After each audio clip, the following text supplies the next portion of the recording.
Hello. IELTS എന്ന് പറയുന്നത് ഒത്തിരി പേര് കേട്ടിട്ടുണ്ടാവും അല്ലെ. IELTS എഴുതി പുറത്ത് രാജ്യത്ത് പോയി പഠിക്കുന്നുണ്ട് അല്ലെങ്കിൽ വർക്ക് ചെയ്യുന്നുണ്ട് എന്നൊക്കെ കേട്ടിട്ടുണ്ടാവും. അപ്പം പലർക്കും IELTS എക്സാം എന്താണെന്ന് വലിയ ഐഡിയ ഇല്ലാത്തവരായിരിക്കും. എങ്ങനെ എഴുതാം, ആർക്കൊക്കെ എഴുതാം, എത്ര തവണ അറ്റൻഡ് ചെയ്യാം, എന്തായിരിക്കും അതിന്റെ ഫീസ്, എങ്ങനെയാണ് അത് എഴുതേണ്ടത്, എവിടെ പോയാൽ നമുക്ക് എഴുതാൻ പറ്റും എന്നൊക്കെയുള്ള ഒത്തിരി ക്വസ്റ്റ്യൻസ് ഒത്തിരി പേരുടെ അടുത്തുണ്ടാവും. അപ്പോൾ പുറത്ത് രാജ്യങ്ങളിൽ വർക്ക് ചെയ്യാൻ അല്ലെങ്കിൽ പഠിക്കാൻ ആഗ്രഹമുള്ള നിങ്ങളാണ് IELTSനെ കുറിച്ച് ഒരു ഐഡിയ ഇല്ല, IELTS എന്താണെന്ന് അറിയാൻ ആഗ്രഹമുണ്ടെങ്കിൽ നിങ്ങൾക്ക് വേണ്ടിയിട്ടുള്ള ഒരു വീഡിയോ ആണ് ഇന്നത്തെ വീഡിയോ. ഇന്നത്തെ വീഡിയോയിൽ ഞാൻ പറയുന്നത്, ഞാൻ ആദ്യം പറഞ്ഞ കുറച്ച് ടോപ്പിക്സ് എല്ലാം അതെല്ലാം ഇൻക്ലൂഡ് ചെയ്തിട്ടുള്ള ഒരു വീഡിയോ ആണ് ഇന്നത്തെ വീഡിയോ. വീഡിയോ കണ്ടു നോക്കുക. വീഡിയോ ഇഷ്ടപ്പെടുവാണെങ്കിൽ ലൈക്ക് ചെയ്യുക, ഷെയർ ചെയ്യുക, കമൻറ്റ് ചെയ്യുക. സബ്സ്ക്രൈബ് ചെയ്യാത്തവർ സബ്സ്ക്രൈബ് ചെയ്യുക. ഇനി സബ്സ്ക്രൈബ് ചെയ്തവരാണെങ്കിൽ ബെല്ലൈക്കൺ കൂടെ ഒന്ന് അമർത്തി കഴിഞ്ഞാൽ ഞാൻ ഇടുന്ന അടുത്ത വീഡിയോയുടെ അപ്ഡേറ്റ് നിങ്ങൾക്ക് കിട്ടുന്നതായിരിക്കും. Okay, let's go to the video. IELTS എന്ന് ബേസിക്കലി പറഞ്ഞു കഴിഞ്ഞാൽ നമ്മുടെ ഇംഗ്ലീഷ് ലാംഗ്വേജ് അസസ് ചെയ്യാൻ വേണ്ടിയിട്ടുള്ള ഒരു ടെസ്റ്റാണ്. ഇത് നമ്മൾ പുറത്ത് രാജ്യത്ത്, അതായത് ഇംഗ്ലീഷ് സ്പീക്കിംഗ് കൺട്രിയിലോട്ട് നമുക്ക് പോകാൻ ആഗ്രഹമുണ്ട്. ഇത് നമുക്ക് പഠിക്കാനായിരിക്കാം അല്ലെങ്കിൽ വർക്ക് ചെയ്യാനായിരിക്കും. അപ്പം പുറത്ത് രാജ്യത്ത് നമുക്ക് പോകണം എന്ന് ആഗ്രഹം ഉണ്ടെങ്കിൽ നമ്മൾ എഴുതേണ്ട ടെസ്റ്റാണ് IELTS. ഇടയ്ക്ക് വരുന്ന ചെറിയ സൗണ്ട് ആയിട്ട് നിങ്ങൾ ആരും പേടിക്കേണ്ട, നമ്മുടെ ബേബി ഗേൾ സൗണ്ട് ഉണ്ടാക്കുന്നതാണ്. അപ്പോൾ സോറി ഇൻ അഡ്വാൻസ്. ഇനി അടുത്ത ക്വസ്റ്റ്യൻ ആണ്, ആർക്കൊക്കെ IELTS എഴുതാം എന്നുള്ളത്.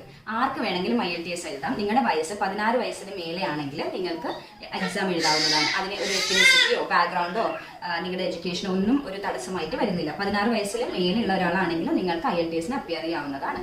എക്സാം ഒക്കെ ഓക്കെ. ഇനി IELTS പഠിക്കാൻ അല്ലെങ്കിൽ എക്സാമിന് വരുന്ന ഫീസ് എത്രയാണെന്ന് ചോദിക്കാറുണ്ട്. അല്ലെങ്കിൽ ഒരു ഡൗട്ട് ഉണ്ടാവും അല്ലേ നിങ്ങൾക്ക്. IELTSന് നിങ്ങൾ എക്സാമിന് രജിസ്റ്റർ ചെയ്യുമ്പോൾ പേ ചെയ്യേണ്ടതാണ് 14,700 എന്ന ഫീസ്.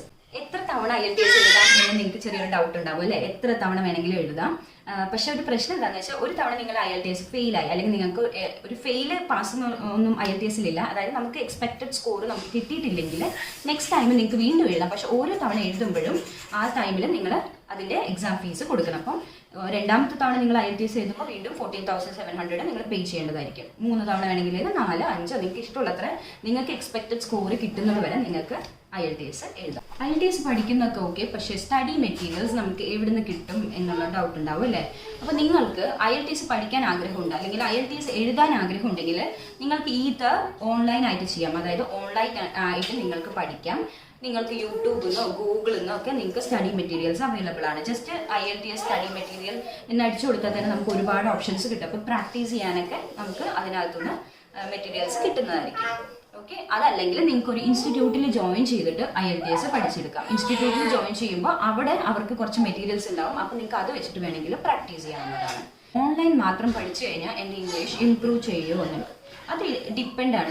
ചില ആൾക്കാർക്ക് ഓൺലൈനായിട്ട് പഠിക്കുക എന്ന് പറഞ്ഞാൽ അവർ ഡെയിലി പ്രാക്ടീസ് ചെയ്യും, സ്പീക്കിംഗ് പ്രാക്ടീസ് ചെയ്യുന്നുണ്ടാവും. അങ്ങനെയൊക്കെ പ്രാക്ടീസ് ചെയ്യുന്നുണ്ടെങ്കിൽ ഓൺലൈനായിട്ട് പഠിക്കുന്നതിൽ ഒരു പ്രശ്നമില്ല, നിങ്ങൾക്ക് ഉറപ്പായിട്ടും എക്സ്പെക്റ്റഡ് സ്കോർ കിട്ടും. പക്ഷേ ഡെയിലി പ്രാക്ടീസ് ചെയ്യലൊന്നും നടക്കുന്നില്ല, ഈവൻ സ്പീക്കിങ്ങിന് നിങ്ങൾക്ക് ഒരു കമ്പനി ഇല്ല, അങ്ങനെയൊക്കെ വരുന്ന സമയത്ത് എപ്പോഴും ഇൻസ്റ്റിറ്റ്യൂട്ടിൽ ജോയിൻ ചെയ്യുന്ന സമയത്ത് നമ്മളത് റെഗുലറായിട്ട് അറ്റൻഡ് ചെയ്യുന്ന സമയത്ത് നമുക്ക് കുറച്ചും കൂടെ നല്ല ഈസി ആയിട്ട് IELTS പഠിച്ചെടുക്കാൻ പറ്റുന്നതായിരിക്കും. ഓൺലൈനായിട്ട് അറ്റൻഡ് ചെയ്യരുത് എന്നല്ല ഞാൻ പറയുന്നത്. നിങ്ങൾക്ക് അതിനുള്ള ഒരു ഡെഡിക്കേഷൻ, നിങ്ങൾക്ക് അതിനൊരു ടൈം ഉണ്ട്, നിങ്ങൾക്ക് അത് നന്നായിട്ട് യൂട്ടിലൈസ് ചെയ്യാൻ നിങ്ങൾക്ക് പറ്റുന്നുണ്ടെങ്കിൽ ഓൺലൈൻ ക്ലാസ്സസ് തന്നെ മതി. നിങ്ങൾക്ക് അതിനുള്ള മെറ്റീരിയൽസ് ഓൺലൈനിൽ കിട്ടും.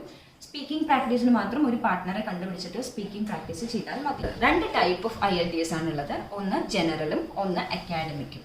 നമുക്ക് അതിൻ്റെ പേര് കേൾക്കുമ്പോൾ തന്നെ നമുക്ക് മനസ്സിലായി അല്ലേ. അക്കാഡമിക് എന്ന് പറയുമ്പോൾ നമ്മൾ സ്റ്റഡീസിന് വേണ്ടിയിട്ട് ഇംഗ്ലീഷ് സ്പീക്കിംഗ് കൺട്രിയിലോട്ട് പോവുകയാണെങ്കിൽ എഴുതുന്ന എക്സാമാണ് അക്കാഡമിക് IELTS. ഇനി ജനറൽ എന്ന് പറയുമ്പോൾ നമ്മൾ മൈഗ്രേറ്റ് ചെയ്യാണ് അല്ലെങ്കിൽ വർക്കിംഗ് വിസയിൽ നമ്മൾ ഇംഗ്ലീഷ് സ്പീക്കിംഗ് കൺട്രിയിലോട്ട് പോവുകയാണെങ്കിൽ എഴുതേണ്ടതാണ് ജനറൽ IELTS. ഇപ്പം IELTS പഠിക്കാൻ ആഗ്രഹമുണ്ട്, പക്ഷെ ഗ്രാമർ ഒന്നും അറിയില്ല. അതുകൊണ്ട് ഞാൻ പോയി ആദ്യം ഗ്രാമർ പഠിച്ചു വന്നിട്ട് IELTS പഠിക്കാം എന്ന് പറയുന്നതിൽ അർത്ഥമൊന്നുമില്ല. നമ്മൾ IELTS പഠിക്കുക എന്ന് പറയുമ്പോൾ തന്നെ ഗ്രാമറും കൂടെ നമ്മൾ അതിൻ്റെ കൂടെ പഠിച്ചു പൊക്കോളും. അല്ലാതെ ഗ്രാമർ മുഴുവൻ പഠിച്ചു വന്നിട്ട് IELTS പഠിക്കുക എന്ന് പറഞ്ഞാൽ ഒരിക്കലും നടക്കുന്ന കാര്യമൊന്നുമല്ല. ഗ്രാമർ പറയുന്ന ഒരു വാസ്റ്റ് ആയിട്ടുള്ളൊരു ടോപ്പിക്കാണ് അല്ലേ. നിങ്ങൾ ഫുൾ ഗ്രാമർ പഠിച്ച് തീരുമ്പോൾ തന്നെ നമ്മുടെ ഒരു ലൈഫ് തീർന്നു. അപ്പം അത് ചെയ്യാതെ നമ്മൾ IELTS പഠിക്കാൻ സ്റ്റാർട്ട് ചെയ്യുക. IELTS കഴിഞ്ഞാൽ എനിക്ക് അവിടെ പോയ ജോലി കിട്ടുമോ, അല്ലെങ്കിൽ IELTS കഴിഞ്ഞാൽ എനിക്ക് അവിടെ പോയി പഠിക്കാൻ പറ്റുമോ എന്നുള്ള ക്വസ്റ്റ്യൻസ് കുറച്ച് പേർക്കെങ്കിലും ഉണ്ടാവും അല്ലേ. അങ്ങനെ നമ്മൾ IELTS കഴിഞ്ഞു എന്ന് പറഞ്ഞ് ഓടിപ്പോയി കഴിഞ്ഞാൽ ജോലിയൊന്നും കിട്ടില്ല. നമ്മൾ അപ്പം പഠിക്കാൻ ആഗ്രഹമുള്ള ഒരാളാണെങ്കിൽ ആദ്യം അവിടെയുള്ള യൂണിവേഴ്സിറ്റീസ് കോളേജിനെ കുറിച്ച് അന്വേഷിക്കുക. അവർ നടത്തുന്ന കോഴ്സുകൾ ഏതൊക്കെയാണ്, അത് എത്ര ഇയറിൻ്റെ കോഴ്സാണ്, എത്രയാകും ഫീസ്, അതിനെക്കുറിച്ചെല്ലാം ഒന്നും അന്വേഷിച്ചിട്ട് അവർക്ക് വേണ്ട IELTSന്റെ സ്കോർ എത്രയാണെന്ന് കണ്ടുപിടിച്ചതിന് ശേഷം നിങ്ങൾ IELTS എഴുതുക. എന്നിട്ട് ആ കോളേജിൽ എൻട്രി ചെയ്യുന്നതായിരിക്കും നല്ലത്. അല്ലാതെ IELTS കഴിഞ്ഞു എന്ന് പറഞ്ഞ് നിങ്ങൾ അവിടെ പോയി കഴിഞ്ഞാൽ നിങ്ങൾക്ക് ഒരു കോഴ്സിനും ജോയിൻ ചെയ്യാൻ പറ്റില്ല. അത് നിങ്ങളുടെ ഇൻട്രസ്റ്റും അവിടെ അവൈലബിൾ ആയിട്ടുള്ള കോഴ്സസും ഒക്കെ കണ്ടുപിടിച്ചതിന് ശേഷം പോയിട്ട് കോഴ്സ് അറ്റൻഡ് ചെയ്യുക.